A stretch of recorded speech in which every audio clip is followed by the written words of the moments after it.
Hello everyone. In this session I'm going to explain about transcription, and then later we'll continue speaking about translation. So first of all, what is transcription? Where does it take place? What is the difference between DNA and RNA? And what are the three types of RNA? So this is going to be our topic for this session. Starting with what is transcription. Looking at the central dogma of biology, which is made of three parts or three steps, which is first DNA replication, then transcription, then translation. And let's start with the main question of all this process. What is the main function or role of the central dogma of biology, or the three steps together? The main outcome is to produce a protein. And when we speak about proteins, we speak about most of the body structures and the molecules that perform most of the body functions are proteins, including hormones, antibodies, skin proteins, pigments, etc. So, transcription is simply making a copy of DNA that can exit the DNA and move into the cytoplasm, where it can be translated into a protein. So transcription is creating a copy of DNA that can leave the nucleus to the ribosomes in the cytoplasm. What do we call this copy of DNA? We call it messenger RNA. So simply transcription is creating messenger RNA.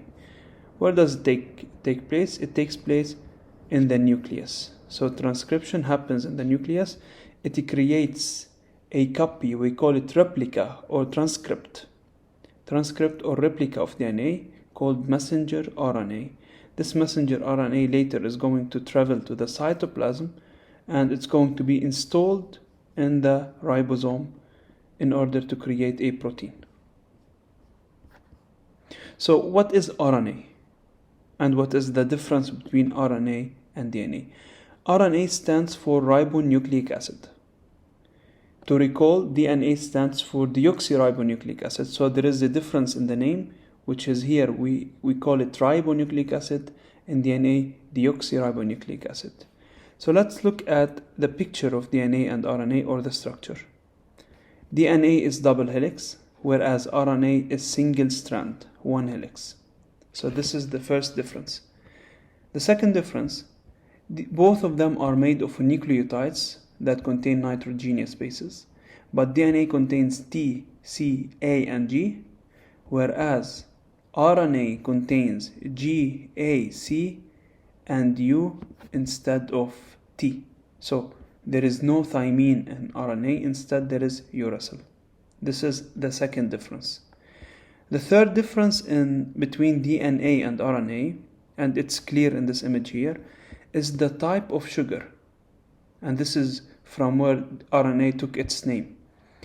The sugar in DNA is called deoxyribose, whereas the sugar in RNA is called ribose.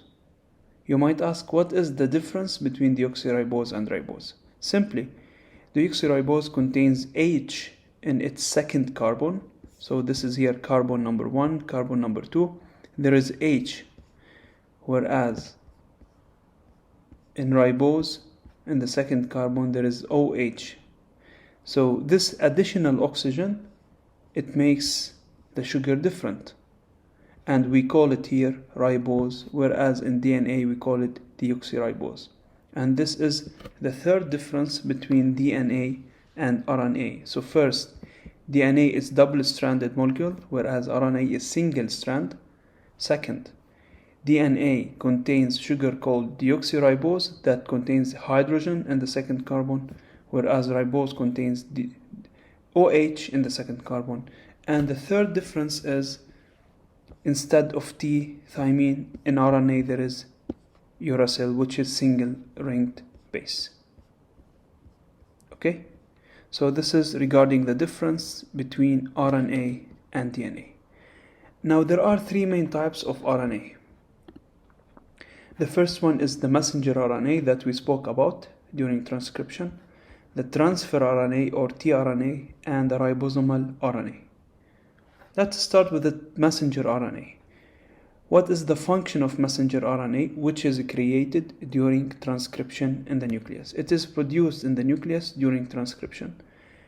It forms the genetic code needed for protein synthesis.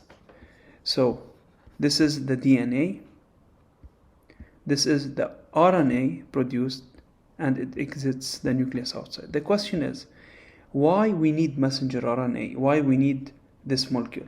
Simply, DNA cannot be present outside the nucleus. DNA is stored and saved inside the nucleus.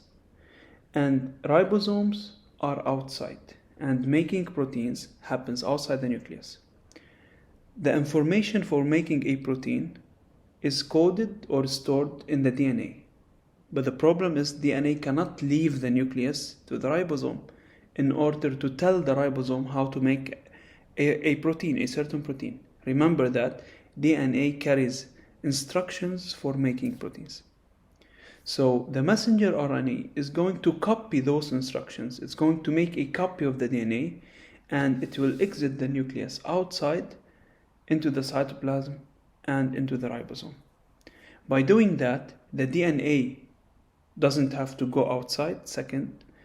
And third, the DNA, it doesn't have to be consumed. So the messenger RNA will only take a copy of the DNA and go outside to the ribosome. So this is regarding messenger RNA. The second type is called transfer RNA, and we are going to talk more about transfer RNA when we speak about translation. So I refer to it as taxi of amino acids. From this simple name, you can understand what they do. Transfer RNA molecules, they carry amino acid to the ribosome in order to make a protein during translation.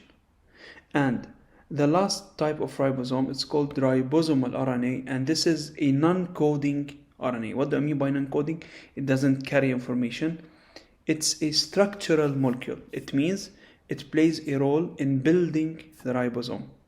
So it is produced in a part in the nucleus called the nucleolus. It's a concentrated part in the nucleus, and it forms ribosome. So this is the ribosome in eukaryotes. It's made of 2 units.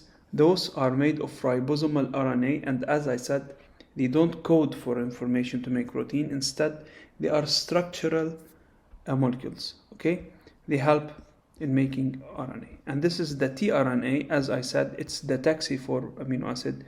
This is where the amino acid combined. So this is regarding what is transcription, where does it take place, the difference between DNA, RNA, and what are the 3 types of RNA.